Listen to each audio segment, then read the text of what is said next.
Graça e paz do Senhor. Para mim é sempre um privilégio poder partilhar com os irmãos aquilo que o Senhor Deus tem falado conosco. E eu sempre agradeço a Deus e aos pastores pela confiança, né? Se é que eles confiam e podem confiar. Eu creio que confiam mais no Senhor e Deus, pela sua misericórdia, tem falado conosco, né? Vamos abrir as nossas Bíblias em Gênesis capítulo 15. Eu ainda estou em Gênesis. Dá um pouquinho mais de voz aí, que aproxima mais eu.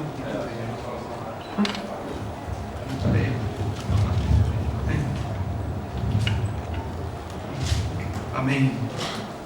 Está todo mundo ouvindo aí? 100%, né?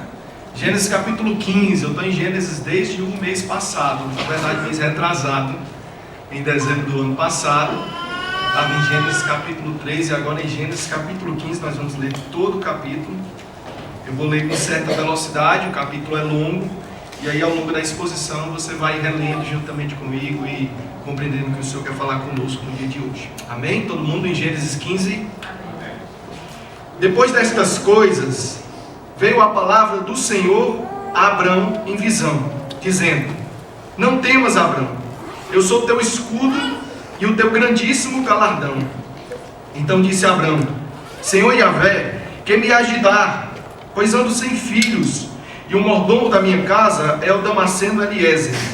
Disse mais Abrão: Eis que me não tens dado semente, e eis que o nascido na minha casa será o meu herdeiro.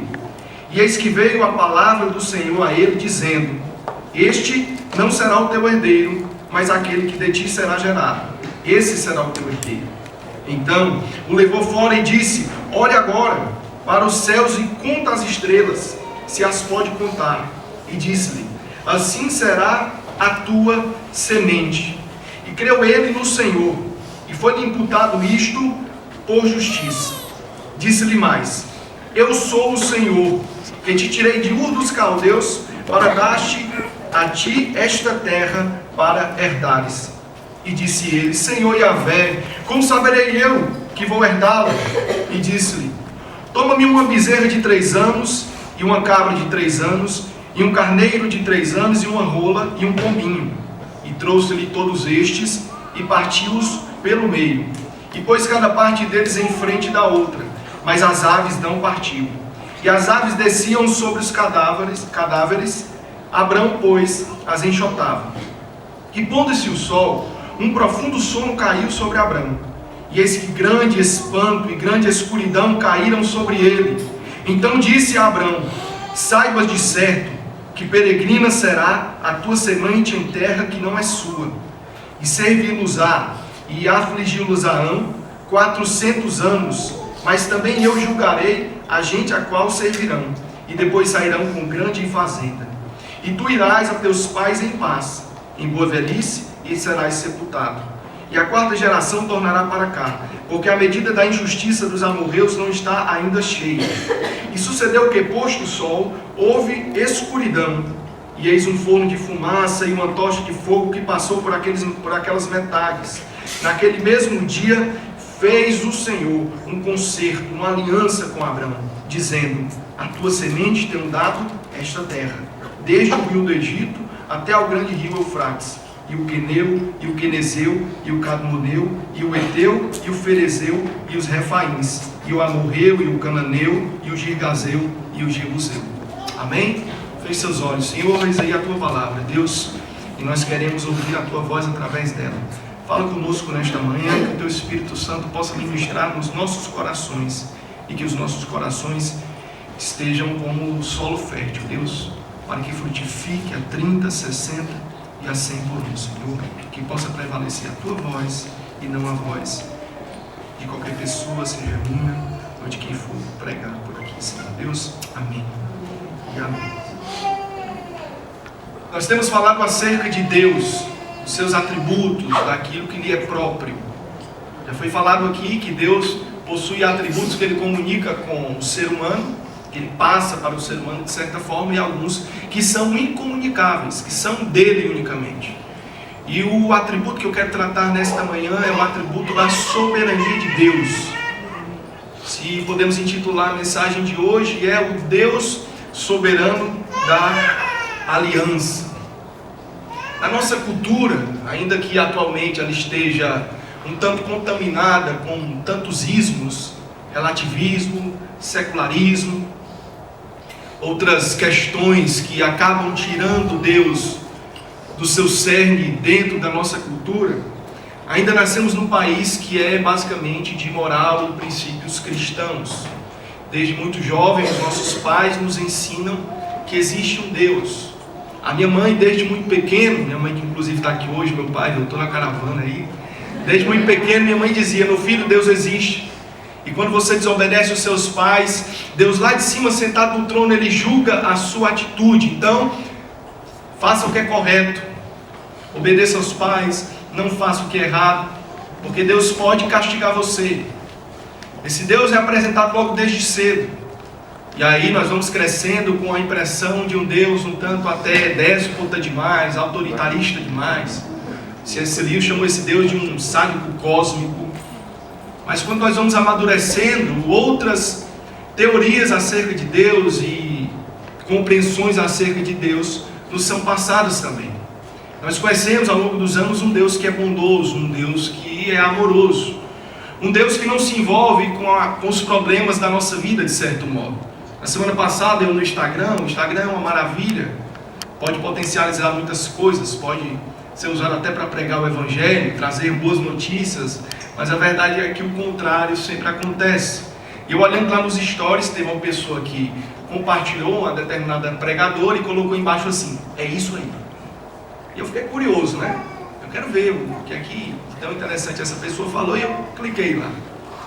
E ela dizia o seguinte: olha, quando coisas ruins acontecem com você, Deus não está envolvido com isso. Deus não está se metendo na tua vida, criando problemas na tua vida, não, porque Deus é bondoso.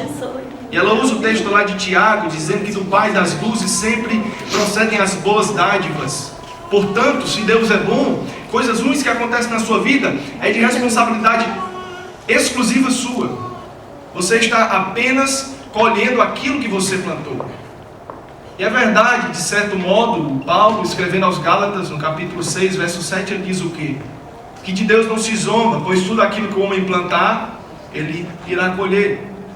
Mas no contato com o mundo, no contato com as histórias das pessoas, nós percebemos que essa mecânica de retribuição parece não acontecer. Coisas ruins acontecem a pessoas boas, e coisas boas acontecem a pessoas ruins. Eu não sei você, mas às vezes parece que quanto mais nós queremos seguir o caminho de Deus, mais as coisas dão errado. E quanto mais nós vamos fazendo coisas erradas, as coisas parecem dar certo. Essa lógica parece estar invertida. E aí, em contato com certas filosofias, ideias, a ciência vai nos apresentando novas teorias acerca da realidade. Por trás da realidade, segundo os filósofos antigos, os atomistas e até mais atuais como Nietzsche, Jean-Paul Sartre, por trás da realidade só existe um conglomerado de átomos que se movem, que se chocam e que transformam e formam toda a realidade visível e invisível. Ou seja, se tudo não passa de átomo, a vida não tem sentido. Deus não existe. Não existe uma força maior que controla as coisas. E aí nós ficamos muitas vezes confusos a respeito de Deus. E falar da soberania de Deus atualmente tornou-se algo problemático. Ou Deus é soberano demais, entre aspas, se é que podemos usar esse termo, eu creio que Ele realmente o é. Ou Deus ele é humanizado demais, Ele é diminuto demais. E acabamos vendo Deus como nós mesmos e criando uma própria divindade e a nossa própria semelhança, quando na verdade nós que fomos criados à semelhança de Deus. A Bíblia, ela nos revela um outro panorama. A Bíblia nos diz que existe um ser por trás de todas as coisas. Existe um ser que está operando por trás da aparente desordem, do aparente conflito. E esse Deus, no exercício da supremacia dele próprio, Ele faz todas as coisas acontecerem conforme a sua vontade. E Ele não dá satisfação a ninguém. Ele é independente. Soberania é isso. É Deus exercer a sua vontade. É Deus exercer a sua supremacia. É Deus mover as coisas sem precisar explicar para mim ou para você. Não é influenciado por ser humano. Ele não pode ser comprado por ninguém. Ele apenas faz. E essa soberania de Deus nos é apresentada nas Escrituras Sagradas, não em termos abstratos, não em termos teológicos demais. A soberania de Deus, ela é conhecida nas Escrituras no trato de Deus com a raça humana, no trato de Deus com a história da humanidade, no seu relacionamento com os homens. O Deus que se revelou a Abraão é soberano, cumpridor das suas promessas, mesmo que aparentemente impossíveis, não sendo influenciado por ninguém. A soberania de Deus que a Bíblia nos apresenta, ela está acima de todas as coisas. E mesmo Deus sendo esse soberano, transcendente, distante demais de nós, Ele misericordiosamente Ele se aproxima. E Ele não apenas é um Deus soberano, mas é um Deus que faz um pacto conosco, uma aliança conosco. No texto que nós lemos, nós podemos inferir essas verdades. E hoje eu quero, juntamente com vocês, na leitura do texto, na exposição do texto, descobrirmos esses ensinamentos e esses atributos, essas características de Deus que podem fazer muita diferença na forma como nós enxergamos o mundo. Eu creio na Bíblia Sagrada, essa igreja crê na Bíblia Sagrada. Isso foi dito aqui nos primeiros cultos do ano, e eu creio que a palavra de Deus, ela pode mudar a forma como nós enxergamos a nossa vida, mudar toda a perspectiva, trazer esperança e trazer consolo. Mas primeiro deixa eu apresentar a você aqui o que estava acontecendo com Abraão, qual era o plano de fundo, para nós sermos contextualizados aqui. O verso 1, mantenha a sua Bíblia aberta, diz o seguinte: depois destas coisas. Mas que coisas? A história de Abraão, não sei se você lembra, eu vou te relembrar, se você lembra, tenha um pouquinho de paciência comigo. Ela começa no capítulo 12. Abraão habitava em Ur dos Caldeus, na região da Mesopotâmia, quando um certo dia Deus se revela para ele e diz: Abraão, sai da tua terra, da tua parentela, da casa de teus pais, e vai até uma terra que eu te mostrarei. E de ti farei uma grande nação, e tu serás uma bênção. Abençoarei os que te abençoarem, amaldiçoarei os que te amaldiçoarem. Em ti serão benditas todas as famílias da terra. Deus tinha chamado Abraão. E eu não sei se você lembra também, era a primeira vez que Deus falava com o ser humano após o dilúvio. Deus estava ali começando e recomeçando o seu plano histórico redentivo para a raça humana. E Ele chama Abraão. E Abraão vai embora. Abraão toma tudo que ele tem, toda a sua fazenda, a sua esposa, o seu gado, a sua riqueza, e também leva juntamente com ele o seu sobrinho Ló, que tinha perdido o pai, Arã. O pai tinha morrido, e Abraão, com pena do menino, leva o menino também na viagem. O nome ainda não era Abraão, era Abrão. Deus muda posteriormente, mas tanto faz para nós. E Abraão sai, ouve a voz de Deus e vai rumo a uma terra desconhecida. Ele crê na promessa de Deus, na palavra de Deus, e vai para um lugar que ele nem sabia onde era. E Deus conduz Abraão até as regiões ali de Betel, de Ai, de Hebrom. E Abraão arma a sua tenda e invoca o nome do Senhor. E ele percebe que naquela terra habitavam também outros povos, os cananeus. A terra já aparentemente tinha dono. A terra que Deus disse que daria a ele já tinha dono. E a terra que Deus também disse que daria a ele, estava enfrentando um período de extrema escassez, fome. De modo que Abraão foi forçado a descer para o Egito, para buscar mantimento. Lá ele mente acerca da sua esposa. Na verdade ele disse uma meia verdade. Sara era irmã de Abraão por parte de pai, mas ela era a sua esposa. E ele omite a informação para que Faraó não o mate. E Faraó toma a esposa de Abraão como mulher. Após alguns dias, meses, anos, não sabemos, Faraó vai enriquecendo Abraão, vai enchendo Abraão de riquezas, posses. Deus usou daquilo, um tanto confuso, daquele evento, um tanto desastroso na vida de Abraão e da sua esposa, para abençoá-lo. E Faraó, quando descobre que Sara era mulher de Abraão, expulsa os dois e permite que eles levem todas as riquezas, todos os escravos que eles haviam conseguido também no Egito, e eles saem de lá muito ricos e voltam para a terra de Deus, que era a terra de fome, com provisão, com posses. Ló, o sobrinho dele, também prosperou bastante, de modo que na terra os dois começaram a disputar lugar. Não havia pastagem para os animais de Ló e os animais de Abraão se alimentarem juntos. E Abraão oferece para Ló: olha, escolhe a região que você quiser. Ló levanta os seus olhos, observa as campinas do Jordão, como ela é bela, como parece o jardim de Deus.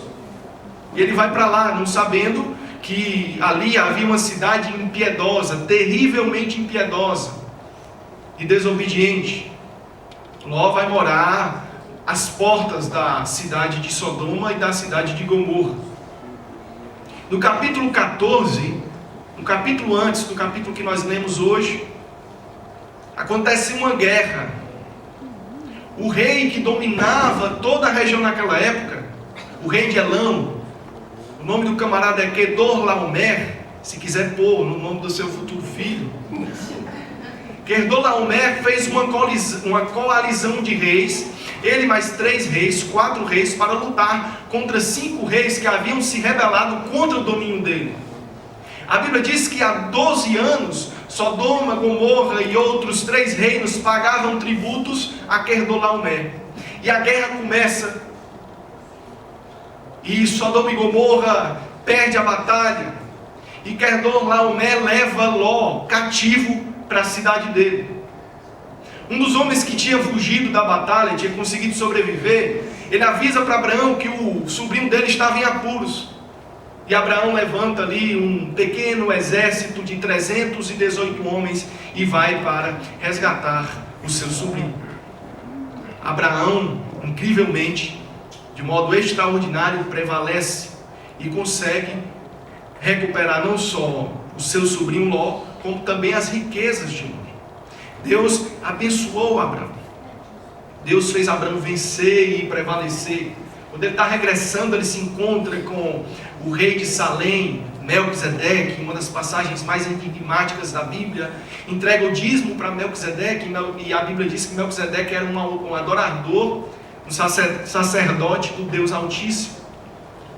É uma passagem linda e extraordinária. Em Hebreus nós vamos saber que Cristo é da mesma ordem sacerdotal de Melquisedeque. Mas na verdade, queridos, as promessas de Deus pareciam cada vez mais distantes. A terra que seria uma terra de paz, a terra que seria a terra da promessa, era a terra da fome. A terra que seria a terra da promessa era uma terra ocupada, era uma terra que vivia em guerras e disputas. Abraão sofria e ao mesmo tempo era abençoado. Parece muito com as nossas vidas às vezes. As coisas não parecem fazer sentido, mas por trás de toda a realidade existia um Deus soberano que trabalhava na vida de Abraão. E aí Deus aparece a Abraão. Deus fala com Abraão. Abraão cansado da guerra, talvez muito duvidoso acerca das promessas de Deus, e Deus mais uma vez vai falar com ele através da sua palavra. E o primeiro ponto que eu quero trazer nesta manhã acerca desse Deus soberano, é que esse Deus soberano é um Deus que ratifica a sua promessa.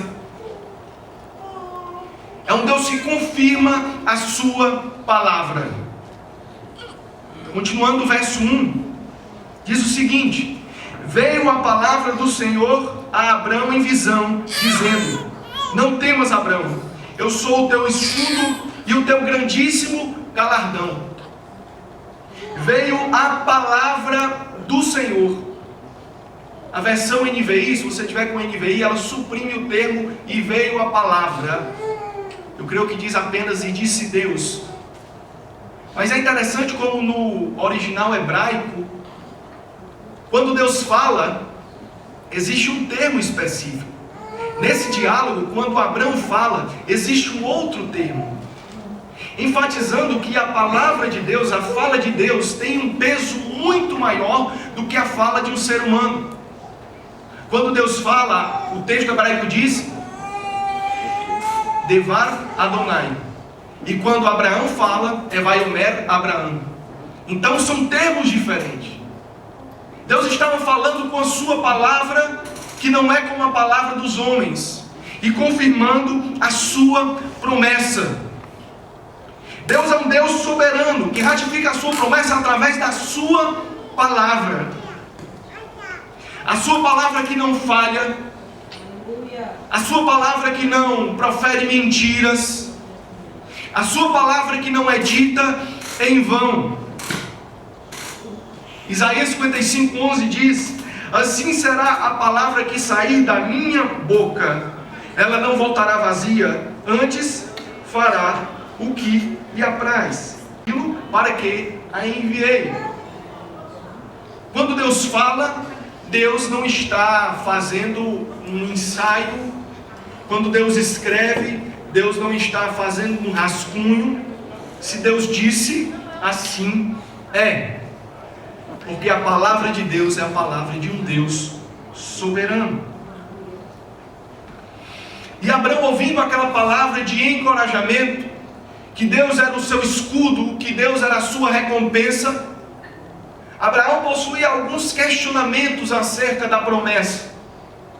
E no verso 2, Abraão diz o seguinte: Senhor, que me hás de dar? Já nesse verso, a NVI é mais fiel e diz: soberano Senhor. E é isso que o texto original realmente quer dizer. Abraão sabia que Deus era soberano. Senhor Yahvé, o que me hás de dar?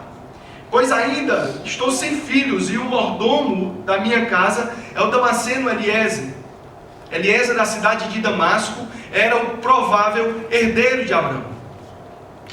Porque naquela época, quando o homem não tinha filhos, um dos seus escravos herdaria tudo que ele possuía se ele morresse.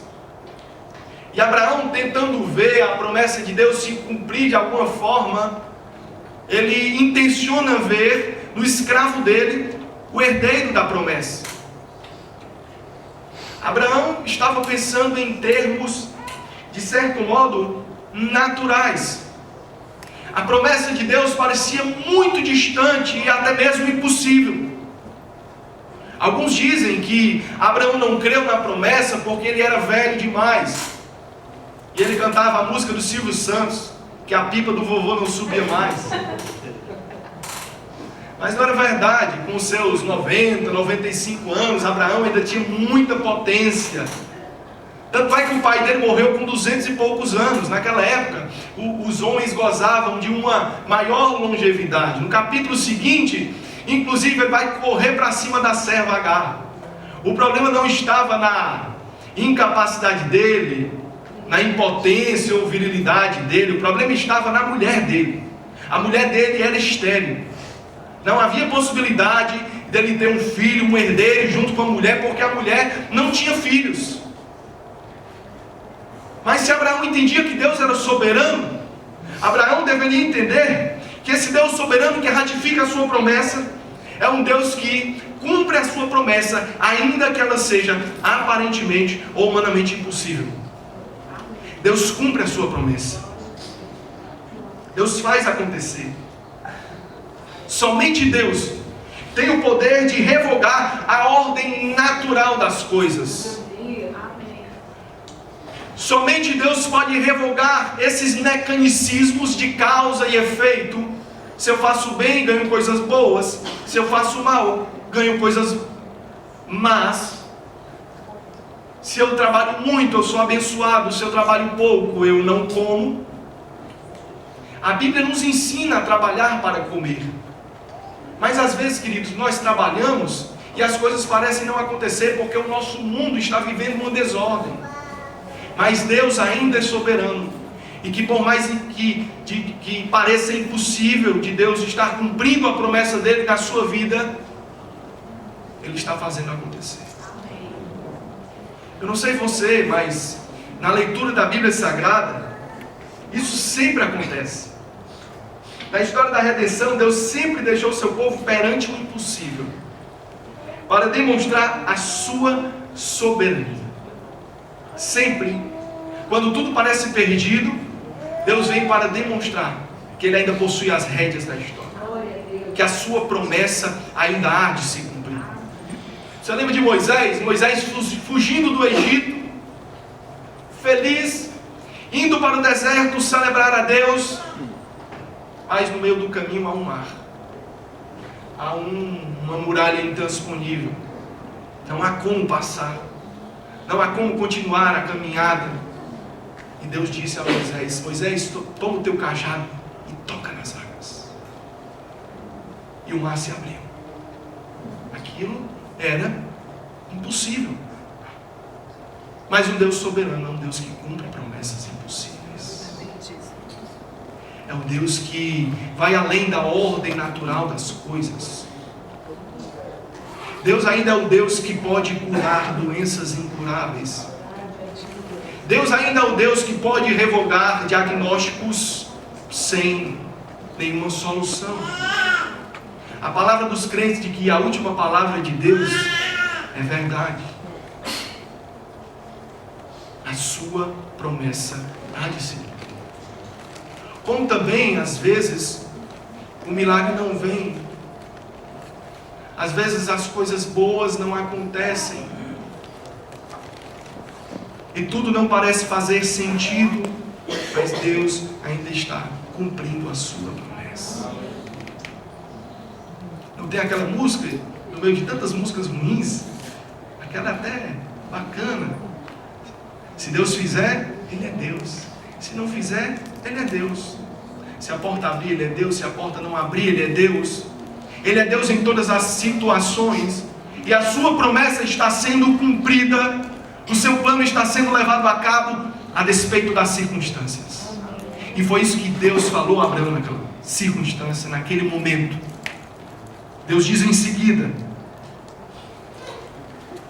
disse mais Abraão: eis que não me tens dado semente, e eis que um nascido na minha casa será o meu herdeiro.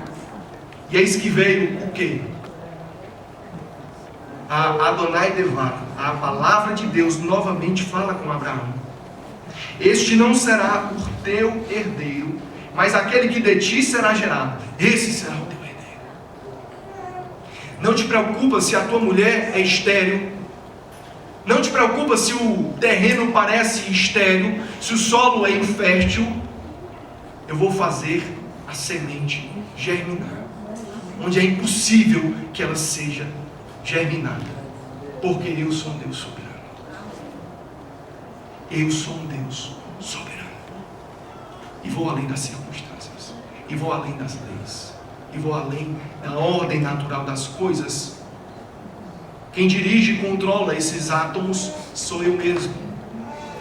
Eu estou por trás de todas as coisas. Abraão, crê, Abraão. Este será o teu herdeiro, aquele que for gerado das tuas entranhas. Então levou fora e disse: olha agora para os céus e conta as estrelas, se as pode contar. E disse-lhe: assim será a tua semente. No capítulo anterior, Deus tinha dito a Abraão que a semente dele seria como o pó da terra.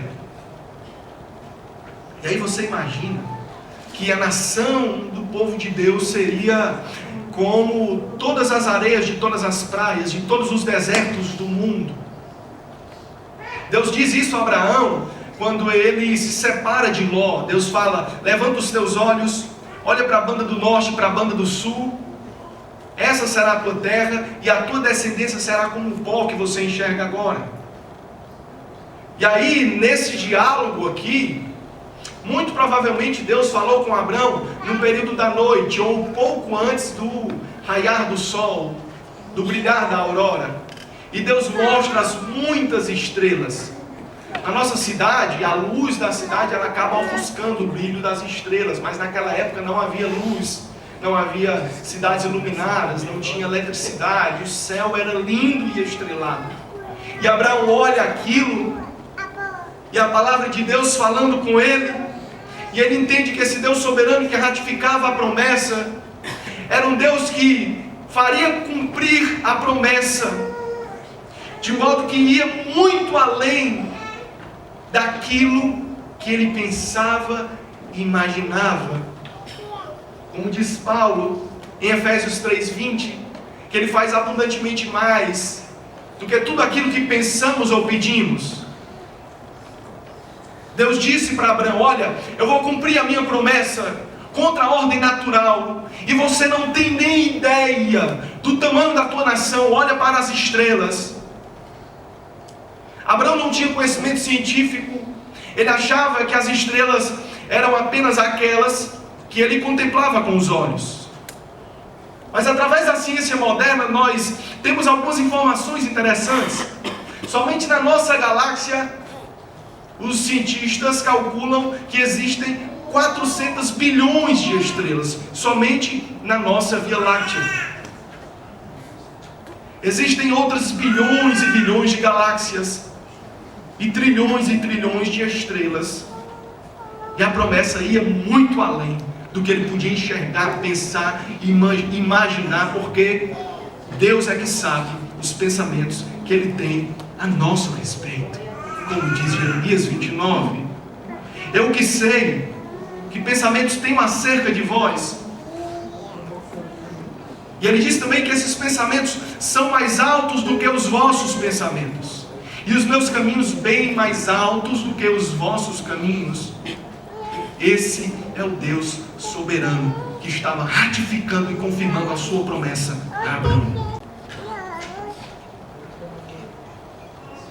Abraão creu na palavra de Deus. Abraão creu. E o texto diz cita uma passagem muito conhecida.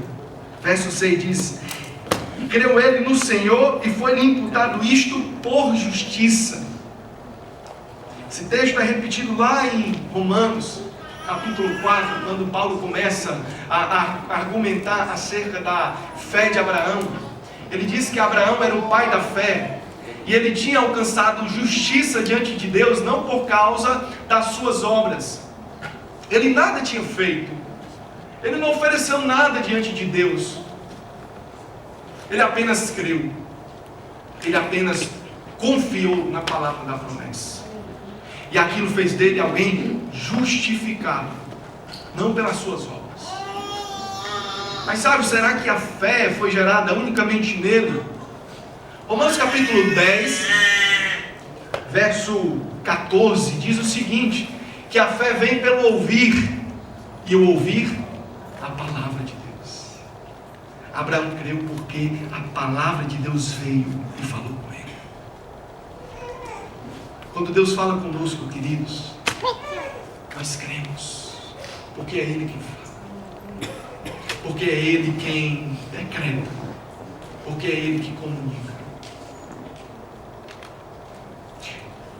Abraão creu a despeito de toda desesperança, de todo cansaço, de toda guerra, de toda fome, de toda desordem. Abraão não barganhou com Deus para ser alvo da promessa. Abraão apenas creu. Diante do mundo caótico no qual nós vivemos, queridos, a palavra de Deus hoje é apenas creia. Deus fala conosco através da sua palavra. Ele diz: a minha promessa há de se cumprir. A minha promessa há de se cumprir. Eu estou no céu e faço todas as coisas conforme a minha soberana vontade. Como diz Paulo em Efésios, conforme o beneplácito da sua soberana vontade. A Bíblia nos revela um Deus soberano que ratifica a sua promessa. E aí o texto continua: eu sou o Senhor que te tirei de Ur dos caldeus, para dar-te a ti esta terra para a herdares. E aí Abraão já tinha crido que das suas entranhas viria um herdeiro. Mas quando Deus vem confirmando a promessa de que ele herdaria aquela terra, eu creio que ele, observando os cananeus, os ferezeus, os amorreus, os jebuseus, os cadmoeus, os tantos zeus que existiam lá, ele estava também muito duvidoso. Ainda que o texto tivesse nos dito que ele creu no Senhor, ele ainda tinha questionamentos. Porque, queridos, ter fé em Deus não significa que não teremos questionamentos. Afinal, nem na Bíblia Sagrada nós temos todas as respostas. Na nossa compreensão humana, não cabe na nossa racionalidade humana tudo aquilo que Deus intenciona fazer com a nossa história.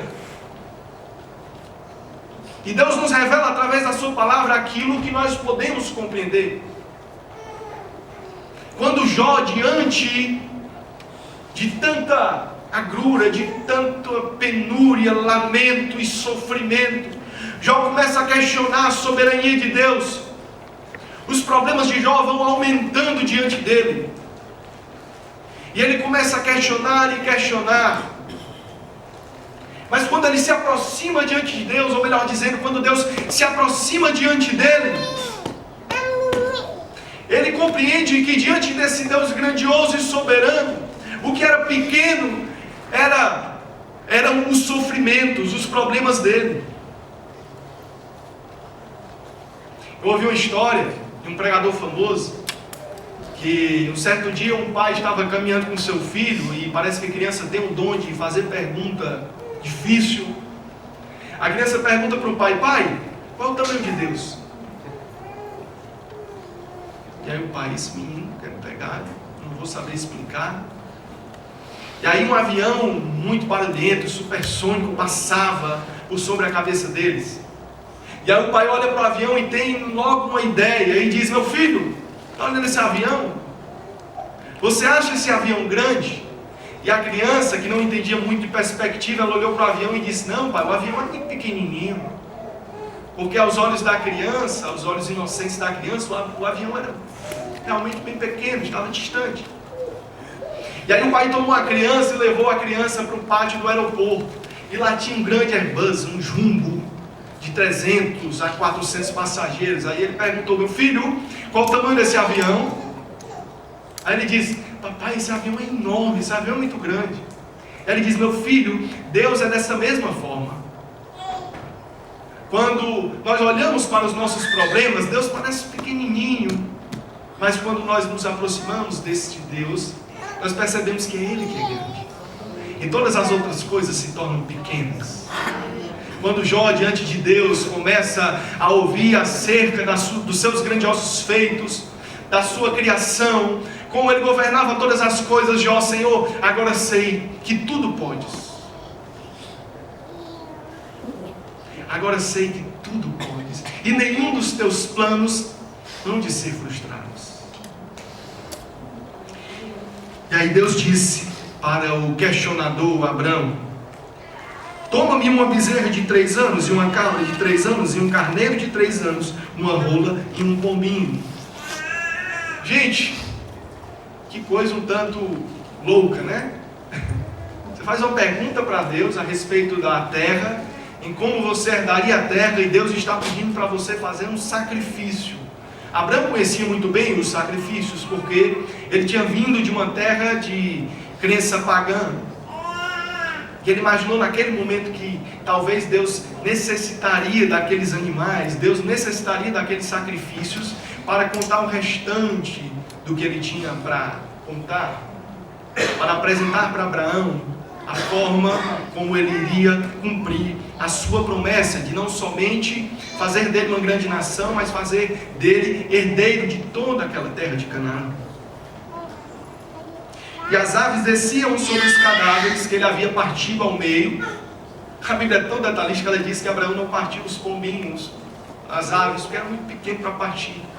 Ele colocou uma ave de um lado, uma outra ave do outro, colocou um pedaço de um animal de um lado, um pedaço do cordeiro do outro. E ele preparou todo o sacrifício, e os abutres começaram a querer se alimentar daquela carne que ia apodrecendo. Lembrando, Deus tinha falado com Abraão na noite, provavelmente já era de manhã, o dia foi passando, e Abraão, a despeito das dúvidas, foi crendo. Você não acha, querido? O camarada lá, diante do questionamento dele, diante de Deus, Deus pede para que ele prepare uma oferenda, um sacrifício. E Deus estava demorando tanto para responder que até os abutres já tinham chegado, os urubus já estavam chegando, e Abraão ia protegendo o seu sacrifício. Que homem de fé, gente. Abraão ia enxotando as aves. Sai que isso aqui é para o meu Deus. Eu estou esperando o meu Deus. Até que escureceu.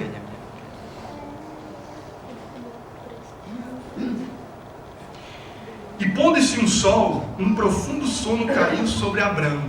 Só pode, né? O dia todo cansado, espantando abutre, preparando a oferta. Abraão caiu em sono. E sobre Abraão, eis que grande espanto e grande escuridão caíram. Então disse Deus a Abraão: saibas de certo que peregrina será a tua semente em terra que não é sua, e servi-los-á e afligir-la-ão 400 anos. Mas também eu julgarei a gente a qual servirão, e depois sairão com grande fazenda. E tu irás a teus pais em paz, e a boa velhice serás sepultado, e a quarta geração tornará para cá, porque a medida da injustiça dos amorreus não está ainda cheia. Quanta informação! Quanta coisa Deus estava revelando a Abraão ali. O segundo ponto que eu quero trazer é que Deus governa as nações e controla o curso da história. Quando Abraão cai em sono, Deus começa a dizer para ele como todas as coisas aconteceriam. E não tinham apenas boas notícias na revelação que Deus fez a Abraão. A semente dele, a nação que viria dele, iria ser peregrina em terra estranha, iria servir a uma outra nação.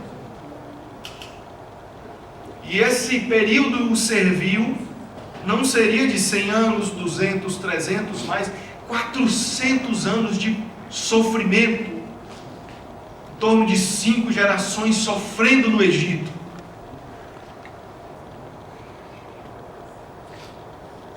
Mas Deus disse que iria julgar aquela nação. Deus iria trazer juízo sobre aquele povo que escravizaria a semente de Abraão. E ele diz que existia também um outro plano por trás daquela espera. Isso é tão extraordinário, queridos. Por trás daqueles 400 anos que para o israelita, Deus pareceu em silêncio. Por trás daqueles 400 anos que para o povo hebreu, Deus parecia estar calado e parado, sentado no seu trono, talvez tirando um cochilo. Existia um outro propósito. Existia uma outra nação que estava somando a medida das suas iniquidades.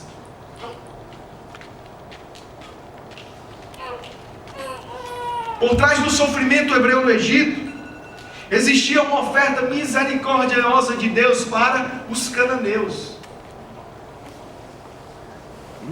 Deus sabia que os cananeus não iriam se arrepender, mas como Deus é justo, Deus esperava o momento certo.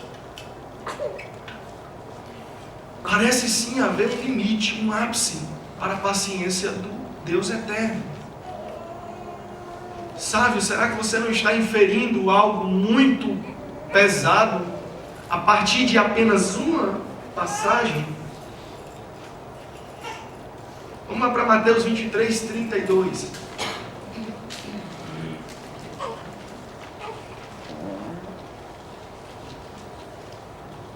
Mateus 23, 32.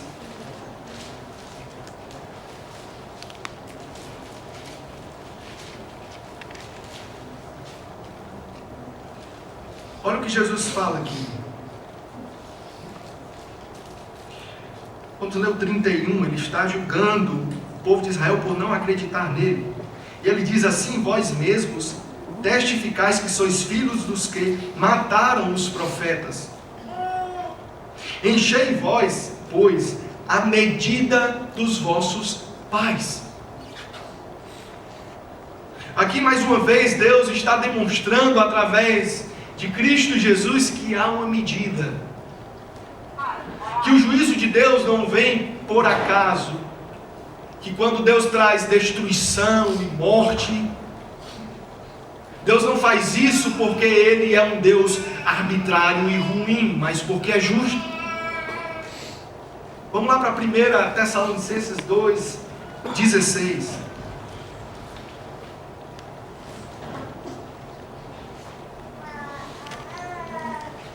Primeira carta de Paulo aos Tessalonicenses, capítulo 2, verso 16.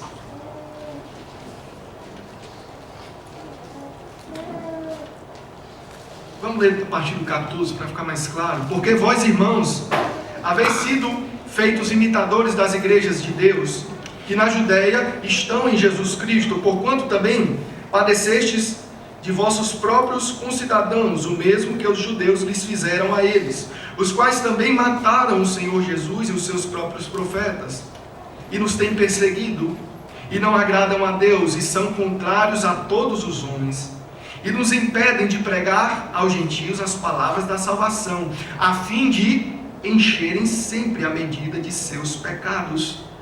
Mas a ira de Deus caiu sobre eles até o fim. Percebe como há uma medida dos pecados?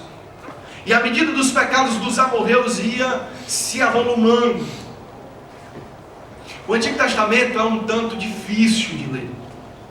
Nas páginas do Antigo Testamento há sangue, há guerra, genocídios e mais genocídios. Parece que Deus manda matar e manda mesmo. Mas quando Deus traz juízo, e Deus iria usar a própria nação dele como braço de ferro para punir os povos pecadores, Ele não fez isso arbitrariamente.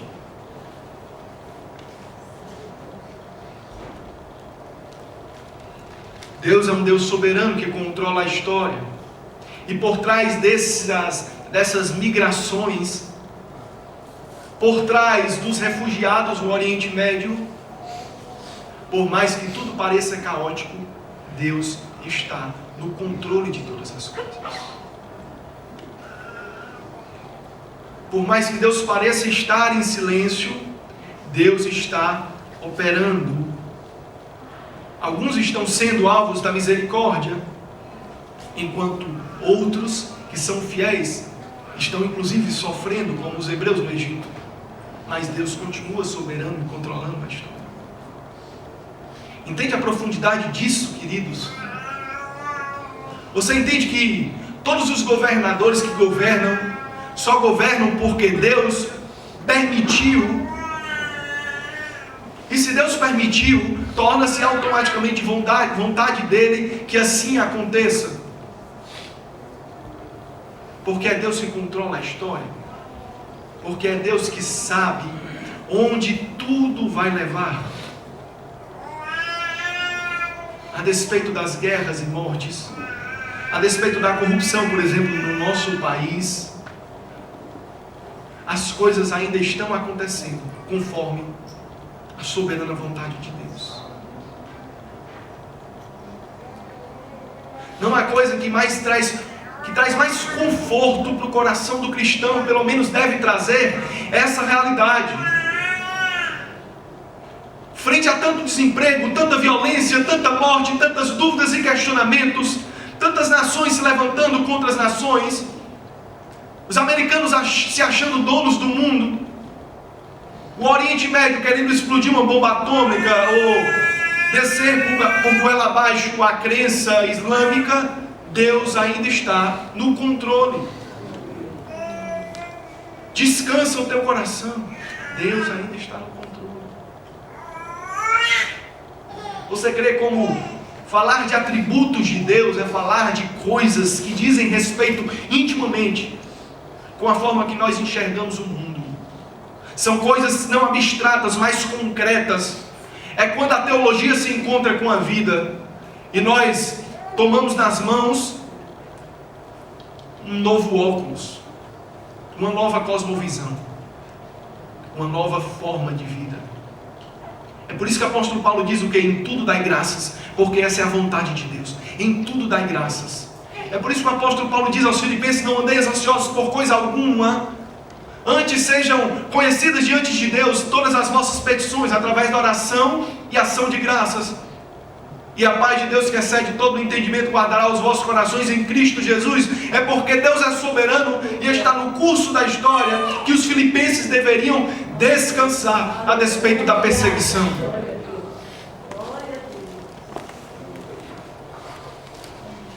Deus é o Deus soberano que governa as nações e controla o curso da história. E nenhum espaço geográfico é próprio de nação alguma. O Brasil não é dono do seu território.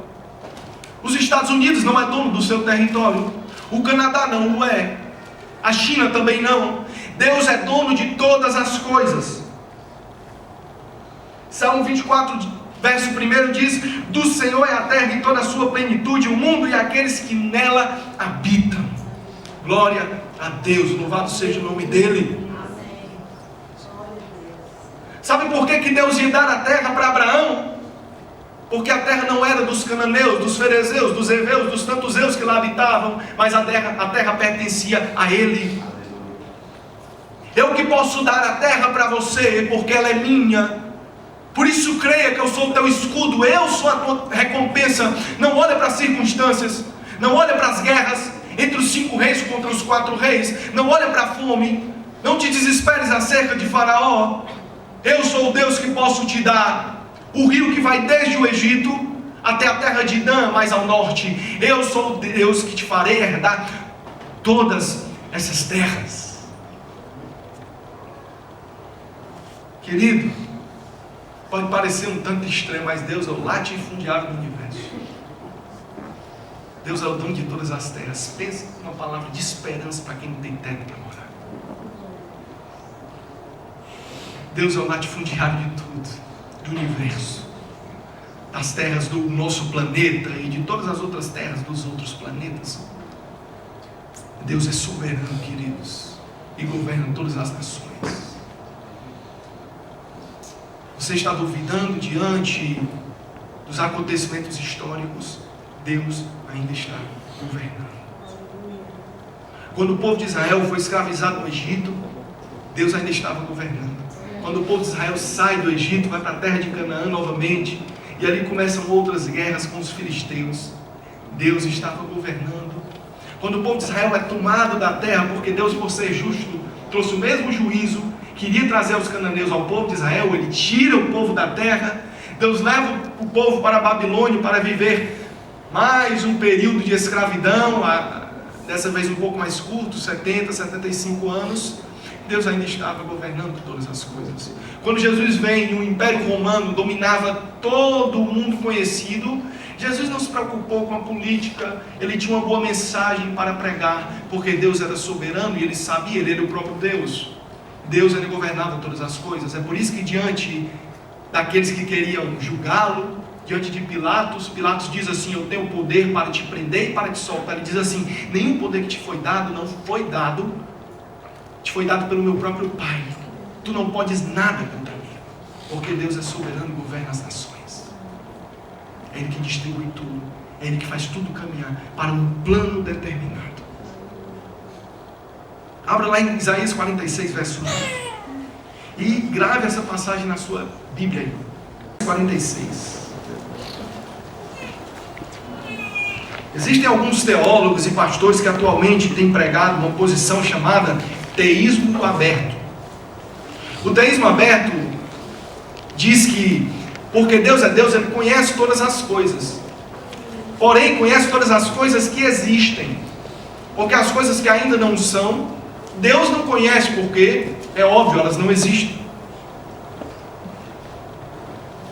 E aí, às vezes eles usam algumas palavras bonitas, que atraem tanta gente. Eles falam assim, ó: Deus está sofrendo juntamente com a humanidade. Deus está caminhando conosco nos trilhos da história humana. Deus padece junto com os povos. E eu creio, querido, que Deus tem misericórdia mesmo. Jerusalém diante de Israel, Jesus diante de Jerusalém, povo de Israel, Jesus chora. Jesus tem piedade, Jesus tem misericórdia. Mas Ele sabe para onde o curso da história está caminhando. Isaías 46, verso 9 diz o seguinte: lembrai-vos das coisas passadas desde a antiguidade, que eu sou Deus e não há outro Deus, não há outro semelhante a mim, que anuncio o fim desde o princípio e desde a antiguidade as coisas que ainda não sucederam, que digo: o meu conselho será firme e farei toda a minha vontade. Quem pode dar glória a Deus aí? Glória a Deus. Aleluia. O conselho de Deus há de prevalecer, porque Ele é o Deus que conhece o futuro. O meu coração não repousaria num Deus que não conhece o dia de amanhã. C.S. Lewis diz que se você crê num Deus, você também deve crer que o teu Deus conhece o dia de amanhã. Porque se Deus não conhece o dia de amanhã como eu, Ele vai viver ansioso como eu. Mas Deus conhece o dia de amanhã. O amanhã pertence a Ele. Basta a cada dia o seu mal. Não andeis preocupados e ansiosos. Olhai para as aves do céu, como não colhem, como não ajuntam em celeiro, e Deus dá de comer a elas. Olhai para os lírios do campo, e em verdade vos digo que nem Salomão em toda a sua glória se vestiu como um deles. E se Deus veste os lírios do campo, que um dia são e no outro dia são lançados ao fogo, como não vestirá vocês também, homens de pequena fé? Se Deus dá de comer aos pássaros, como não dará também de comer a vocês, homens de pequena fé? Buscai, porém, essa é conhecida demais, o reino de Deus e a sua justiça, e todas as demais coisas vos serão acrescentadas. Repouse o teu coração nesse Deus soberano. Repouse o teu coração.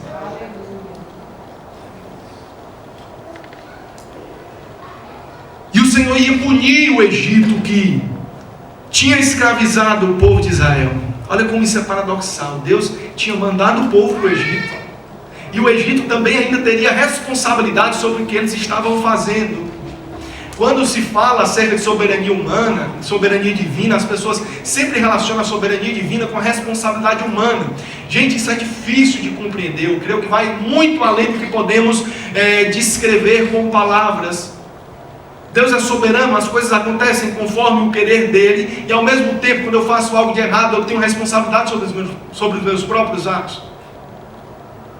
Em Atos capítulo 2 ele diz que Cristo Jesus foi crucificado segundo o eterno conselho e decreto de Deus. Mas ai dos homens que tinham crucificado a Jesus.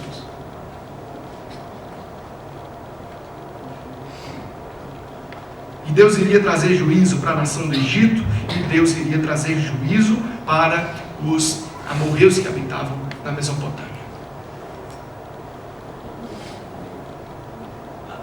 Se algumas pessoas dizem que Deus é o Deus que somente faz o bem, elas não têm nenhuma compreensão do que seja o bem. Se elas dizem, como as nossas mães, que Deus lá de cima do seu alto trono só traz justiça e castiga, eles não têm nem compreensão de como realmente Deus traz juízo e castigo. Porque em Deus o amor e a justiça se conjuminam de forma extraordinária. Ele é perfeito. Ele é perfeito. Vamos voltar lá para Gênesis 15. Para o texto que estamos lendo. E sucedeu que, posto o sol, houve escuridão. Verso 17, leia comigo. Houve escuridão e um forno de fumaça e uma tocha de fogo que passou por aquelas metades. Naquele mesmo dia fez o Senhor um concerto com Abraão, dizendo: a tua semente tem dado esta terra, desde o rio do Egito até o grande rio Eufrates, e o Queneu, e o Quenezeu, e o Cadmoeu, e o Eteu, e o Ferezeu, e os Refaíns, e o Amorreu, e o Cananeu, e o Gigazeu, e o Jebuseu. É nome demais. Se temos aprendido que Deus é o Deus soberano que ratifica a sua promessa, o segundo ponto é que Deus é soberano e governa as nações e controla o curso da história. O terceiro ponto que eu quero trazer é que Deus é soberano e estabelece a sua aliança incondicional com a raça humana. Vamos voltar para esse evento enigmático dos animais partidos ao meio, uns colocados de um lado, outros colocados do outro lado, os pombos de frente um do outro, o sangue escorria pelo chão, e Abraão estava esperando algo acontecer. Na antiga cultura do Oriente Médio, quando duas autoridades iriam fazer um acordo, iam fazer algum tipo de contrato, aquele contrato, para que fosse seguro, seria um contrato, um pacto, uma aliança de sangue. E a aliança de sangue, queridos, é uma aliança de vida ou morte. E aí, para simbolizar aquele contrato de vida ou morte, porque caso um não cumprisse o contrato, ele poderia ser morto pelo outro que cumpriu, e vice-versa, eles partiam animais ao meio para sacrificar ao Deus deles. E aquela cerimônia também representaria que aqueles animais seriam eles próprios no futuro se não cumprissem o contrato. E a cerimônia terminava os dois passando no corredor entre os animais. Passava o primeiro, que tinha proposto o contrato, e essa passagem simbolizava: eu estou passando aqui para simbolizar que se eu não cumprir o contrato que eu faço com você, o meu fim será semelhante ao desses animais. E aí o outro, que tinha proposto o contrato, também passava, e através dessa cerimônia, confirmava a mesma coisa. Eles liam um contrato e depois passavam no meio dos animais, entre os animais. Abraão sabia que Deus estava propondo algum tipo de contrato ali, com aquelas ofertas que ele estava trazendo a Deus, que Deus tinha pedido a ele. Mas Abraão não tinha ideia de como ia acontecer. Inclusive ele dorme. E Deus começa a ler o que no Oriente Médio Antigo, para Abraão, seria como uma espécie de contrato. Tudo que Deus disse aqui, acerca do povo, que sairia peregrino, que voltaria para a sua terra com grande riqueza, que julgaria o Egito, que julgaria os amorreus, aquilo era uma espécie de contrato para os ouvidos de Abraão. Eram cláusulas. Deus já estava respondendo para Abraão a pergunta, vamos lembrar lá, como hei de herdar a terra? E Deus já estava lendo o contrato diante dele, que já tinha caído no sono. Abraão estava tendo uma visão de Deus. E eu creio que Deus, inclusive, deve ter afastado Abraão dali. Não está na Bíblia, eu estou aqui só trazendo uma possibilidade, porque Deus ia fazer algo que, se Abraão tivesse ali, Abraão não ia sair vivo. Por isso que ele dormiu. Eu creio que Deus, com muito cuidado, afastou Abraão dos animais, porque Abraão estava protegendo os animais. E aí quando Deus profere toda a sua história, a Bíblia nos diz o seguinte: naquele mesmo dia fez o Senhor, verso 17, sucedeu que posto o sol, houve escuridão, e eis um forno de fumaça e uma tocha de fogo que passou por aquelas metades. Deus, como um fogo consumidor, como diz o escritor de Hebreus, Ele passa como uma tocha entre as metades. Lembra muito o que futuramente Ele ia fazer com Moisés, com a coluna de nuvem, coluna de fogo. Ele passa entre as metades. Detalhe, Abraão não passou, ele estava dormindo. Abraão não passou. O conceito que Deus estava fazendo com Abraão envolvia 3 elementos. Envolvia uma terra, envolvia uma nação, um povo, e envolvia o reinado do próprio Deus sobre eles. E para que tudo aquilo se cumprisse, Deus fez um pacto, Deus fez um contrato, e Ele passou sozinho por entre as metades, enquanto Abraão dormia. O que é que Deus queria dizer com isso? Eu creio que você já entendeu. O contrato, Abraão, que eu faço com você não depende de você. O contrato depende de mim. Esses animais que estão mortos simbolizam eu mesmo. Portanto, se eu sou um Deus soberano, a aliança que eu faço contigo é uma aliança incondicional, não depende de auxílio humano, não depende de obra humana. Ele passa sozinho entre as metades. Abraão, se tivesse acordado, ele tinha corrido para passar também, para não ficar fora da bênção, mas até esse cuidado Deus teve, porque, queridos, enquanto nós estamos dormindo, Deus está fazendo cumprir a sua aliança acerca da nossa vida. Enquanto Abraão repousava em Deus, Deus passava sozinho entre as metades e selava um pacto com Abraão. Se você até hoje pensou que o Antigo Testamento não fala de graça e misericórdia, é só o que tem no Antigo Testamento. Misericórdia de Deus com respeito aos amorreus, esperou 400 anos pela conversão deles. E misericórdia de Deus com respeito ao povo hebreu, porque aquela aliança era uma aliança, era um favor, você conhece? Imerecido. Deus estava entregando um povo, uma terra, e Ele próprio como rei, aliança de vida ou morte. E aí eu vou repetir: Deus é o Deus que ratifica as suas promessas impossíveis. Deus é um Deus que governa as nações, governa o curso da história. A história da raça humana é como um trem que, cambaleante, fazendo barulho, todo quebrado, é como uma locomotiva que está nos trilhos da provisão de Deus e caminhando para um propósito determinado por Ele. E Deus é o soberano que estabelece a sua aliança incondicional. E aí eu repito, não existe atributo mais consolador para a igreja do que a soberania de Deus. Não existe. Porque diante de toda adversidade, diante de todas as circunstâncias desfavoráveis, nós corremos nos pés dele. A música foi cantada hoje, né? Mesmo quando eu chorar, as minhas lágrimas irão regar a minha fé, serão e consolarão, né? Buscarei consolo, consolarão o meu coração. Por quê? Porque Deus é soberano. Isso traz conforto.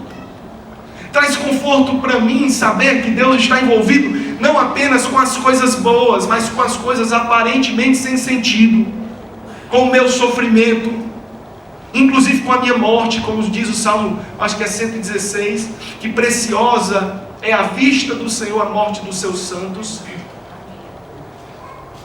Deus está envolvido com todos os meus problemas, e ainda que eu não entenda, há um paradoxo, queridos, é vontade de Deus. É vontade de Deus. Ele pode curar? Pode, porque Ele é o Deus das promessas impossíveis, mas Ele também pode não. E é vontade de Deus. Em tudo dai graças. Nós vamos chorar, nós vamos sofrer, mas repousa o teu coração no Senhor, porque Ele é o Deus soberano. Diante deste Deus misericordioso e gracioso, nós nos colocamos de joelhos. Diante deste Deus que trouxe juízo aos egípcios, aos amorreus, cananeus e tantos outros que eu não vou repetir, eu tenho que me submeter. Soberania de Deus também pressupõe obediência. Está desobedecendo a Deus? Deus é soberano, querido. Como Jesus disse para Paulo, duro é de recalcitrar contra os aguilhões. Aguilhão era aquele instrumento de ferro pontiagudo que os homens usavam para espetar os bois, quando os bois paravam de fazer o seu trabalho de arar a terra, de caminhar com o arado. Quando o boi parava, desobedecia, o camarada vinha com um aguilhão e cutucava lá, espetava o boi. No ditado popular, é como dar murro em ponta de faca, desobedecer a Deus, porque Ele é soberano. Amém, Jesus. Se arrependa dos seus pecados. Se arrependa daquilo que você tem feito da sua vida. Se você acha que Deus não está vendo você fazer, porque Deus é soberano. Essa mesma palavra que chegou para Abraão é a palavra que o escritor de Hebreus diz que é poderosa. É como espada afiada de dois gumes, que pode discernir as intenções dos nossos corações. Logo em seguida, o texto de Hebreus diz, sabe o quê? Acho que é no verso 13, lá no capítulo 4. Porque todas as coisas estão patentes diante de Deus, diante daqueles com quem devemos de tratar. Soberania de Deus comunica graça, misericórdia, amor, mas também juízo. Se submeta, obedeça a esse Deus. Não perca tempo. Porque da mesma forma que Ele traz juízo, Ele te oferece uma aliança que depende só dEle. Uma aliança que te promete uma terra, que te promete um povo, que te promete um relacionamento com Ele, sabe? Mas essa promessa não era só para Abraão. Leia a Bíblia, queridos. Nós haveremos de habitar uma nova terra. E Abraão esperava por uma terra edificada pelas mãos do próprio Deus, segundo Hebreus capítulo 11. Nós também temos um povo, mais precisamente Jesus disse que nós temos uma família. A igreja, o povo, a nação de Deus é a nossa família. E Deus se relaciona conosco intimamente, Ele quer relacionar-se conosco. Eu não sei se você já lembrou da história de um carpinteiro de Nazaré. Depois de tudo que foi dito aqui, já estou terminando. Um carpinteiro de Nazaré era o Deus encarnado. E quando ele veio para consumar essa aliança antiga que Deus tinha feito com Abraão. Deus tinha prometido a Abraão que passando pelas metades ele seria como um daqueles animais partidos ao meio. Quando Jesus vem, Ele não passa no meio de animais, pelo contrário, Ele passa pela cruz.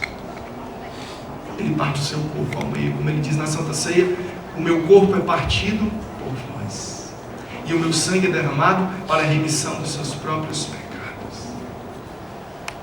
E aí Jesus consuma, quando Ele morre na cruz e suspira, Ele diz, está consumado. E para concluir, abra aí a sua Bíblia em Romanos capítulo 8, vamos ler a partir do verso 32. Quando Jesus ele morre na cruz e consuma essa aliança, esse pacto da graça, nós podemos dizer assim como Paulo disse, escreveu aqui em Romanos 8, 32. E com isso eu encerro. A aliança de Jesus conosco é incondicional. Por quê? Aquele que nem mesmo a seu próprio filho poupou, antes o entregou por todos nós, como não nos dará também com ele todas as coisas? Quem tentará acusação contra os escolhidos de Deus? É Deus quem os justifica. Quem os condenará? Pois é Cristo quem morreu, ou antes quem ressuscitou dentre os mortos. Olha aí a promessa aparentemente impossível. Deus ressuscitou dentre os mortos, o qual está à direita de Deus, Cristo Jesus, e também intercede por nós. Quem nos separará do amor de Cristo? Será a tribulação, a angústia, a perseguição, a fome, a nudez, ou o perigo, ou a espada? Como está escrito: por amor de ti somos entregues à morte todo dia, fomos reputados como ovelhas para o matadouro. Mas em todas estas coisas somos mais do que vencedores por aquele que nos amou. Nada nos separará do amor de Cristo, porque a aliança que Ele fez conosco é incondicional. Não depende de nós. Não depende de nós. A salvação é pela graça somente, porque Deus é um Deus soberano. Amém. Feche seus olhos.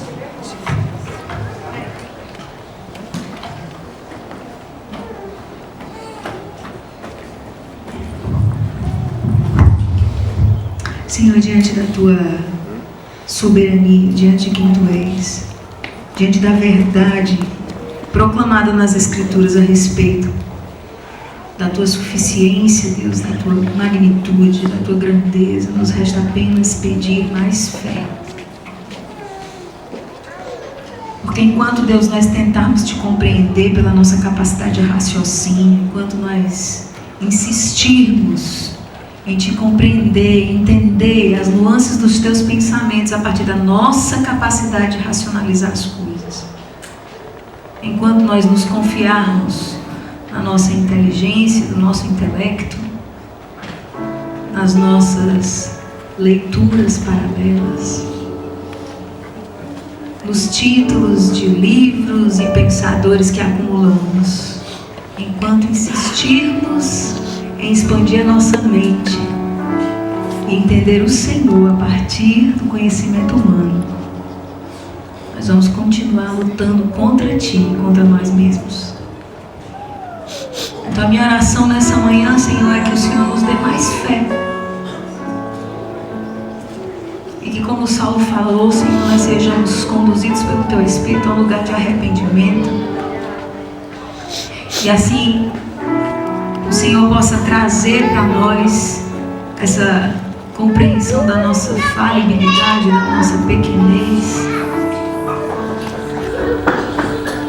Que assim como o sábio falou, sejamos conduzidos em arrependimento. E essa manhã, Senhor, eu quero começar de mim me arrepender, porque tantas e tantas vezes eu tentei Te compreender.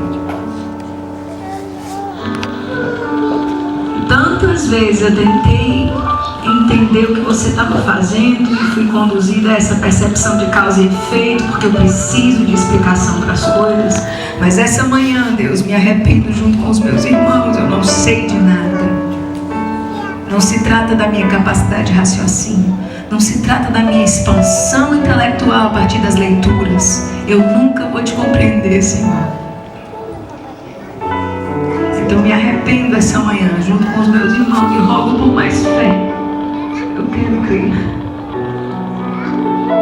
Eu quero apenas crer e confiar e me submeter a esse soberano Criador de todas as coisas, a esse que escreve a história da humanidade, a esse que detém em suas mãos as gerações inteiras. Compreender, Senhor, que tantas vezes o que acontece comigo hoje não diz respeito a mim, mas diz respeito ao que Deus está construindo nas minhas filhas, e o que Deus vai construir nos meus netos, e o que Deus vai fazer a partir de mim para toda uma geração que virá. Nós temos entendido, Senhor Deus, que a história que está sendo escrita não é a nossa, é do soberano. E nos alegramos, ó Deus, por fazer de alguma forma parte dessa história. Então, acrescenta-nos a fé. Essa é a minha oração essa manhã, para cada coração.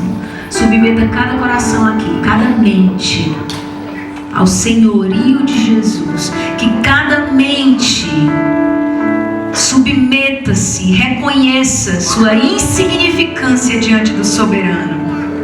E entenda que esse é o caminho da sabedoria. Porque nos tornamos sábios quando Te tememos, ó soberano. O começo de toda a sabedoria não é nos livros que acumulamos, não é no entendimento humano que acrescentamos, não são nas faculdades, nos mestrados e PhDs que realizamos. E sim, nós vamos continuar estudando, Senhor, Mas não vamos te conhecer a partir daí. Nós te conheceremos, seremos sábios quando nos curvarmos e reconhecermos que Tu és Deus e crermos que Tu tens em Tuas mãos as nossas vidas. Essa é a nossa oração, Senhor, nessa manhã. No nome poderoso de Jesus é que nós te oramos, e só nesse nome nós confiamos para que isso se torne realidade em nós um dia. No nome de Jesus, amém. Amém, queridos.